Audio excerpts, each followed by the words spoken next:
many more Sony Spider-Man villain movies are we gonna get? Okay, like, we've been through enough with Morbius, Madam Web. We are gonna get Kraven the Hunter next. But I know, there are fans of the Venom movies, and I am not one of them. But can we just stop? I'm tired of Sony doing Spider-Man villains, and there's no sight whatsoever of Spider-Man ever coming in here. It's like, just stop.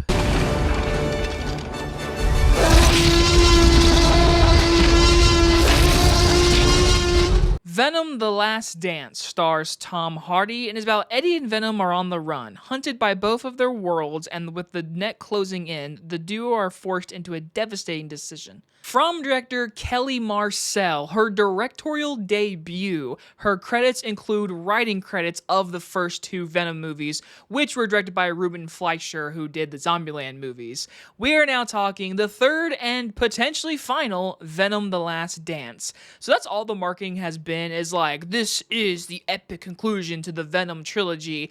And if you've seen my reviews or you've watched me for a while, thanks. But I just want to say, I am just not a fan of the Venom movies. My mom and dad, they like them. Like, for real. There are people on this medium that like Venom movies, and that's totally fair. The first one is fine, bad, not really something I really care for. I think Let There Be Carnage is trash. And so going in this movie, you're probably saying, Jacob, why even bother go see this one?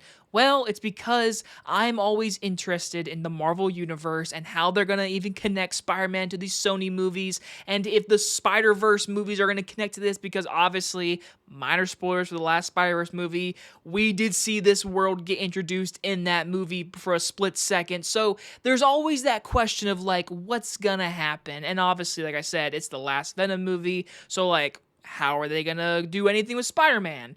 And I walk out of this movie saying, are they going to do anything with Spider-Man? Because, again, no spoilers, with how this movie ends, I'm like, so, okay, that's just it? Like, that's what you're going to go for? Okay, let's start with the pauses. First things first, in the first two movies, I've always said Tom Hardy is good as Eddie Brock. I like Tom Hardy. He's a fantastic actor, and he's a good job as the voice of Venom.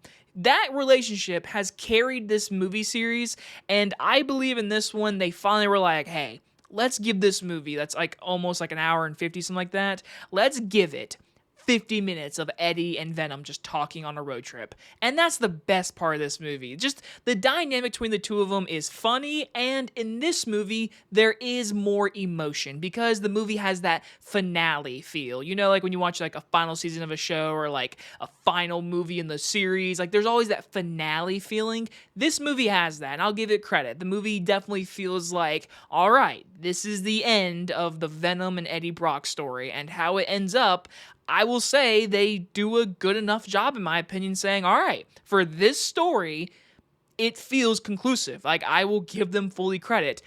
Of course, all of us who are into the Marvel Universe and Sony and stuff, we have like 10 questions now because we're like, so that, and that, is that just gone now? Because there's a lot of questions. Again, no spoilers. But like I said, I think Tom Hardy is good in the role.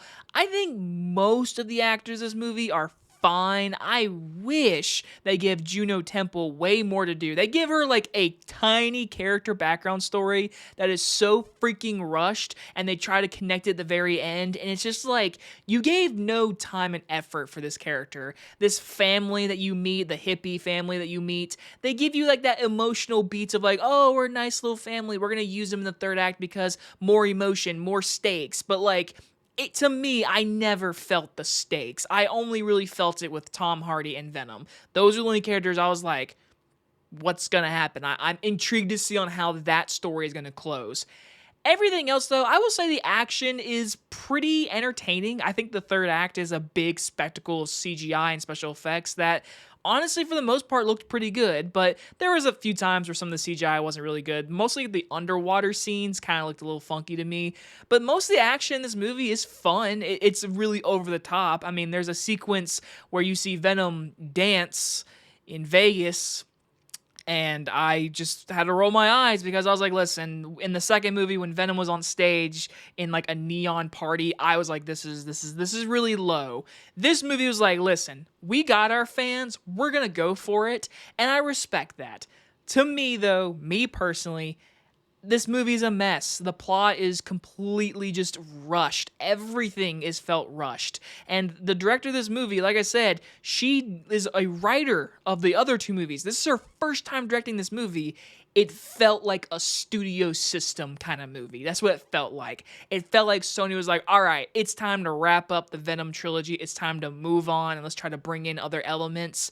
And it felt such like a close the book, all right, moving on. Like, it didn't feel like there was any merit to it. Like, there was nothing I walked away saying, like, man, like, that was a good end to the trilogy. But then again, I'm not a fan of this movie series. So, like, I walk away saying, like, if you like the first two, you're gonna like this one. Me personally, I've not really enjoyed the first two, so this one did nothing for me. I just walked away saying I liked it more than two. Some of the action is watchable.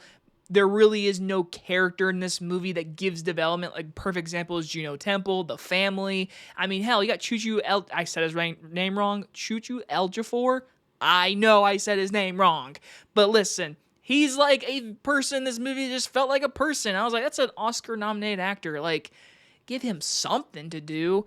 But again, the movie has its highs when it's with Venom and Tom Hardy. Those are its highs. The action is fine. The story and the comedy can work at times. But in the end, I walk away saying it felt lifeless. It felt like a studio movie. It felt like, hey, Sony, it's time to wrap up Venom. We got more ideas. And by the end of it, I said to myself, it had good emotion than the first two, but it still is not a good movie. I'm going to give Venom: The Last Dance a C-. And yes, there is two post-credit scenes, one in the middle and one at the very end of these long-ass credits. The first one, I would say, is, you could definitely check it out. It's like, okay. The second one, I thought was pointless, in my opinion, so the second one, you could just skip, in all honesty, but I know some of you are not going to do that. But for my opinion, the first one is like, all right, you could see that, but then the second one is like, I waited this long for that. And it's some long credits, but hey, they played Post Malone in the credits, so I respect that. Anyway, guys, you guys enjoy this movie review. I'll see you guys on the next one. Bye, everybody.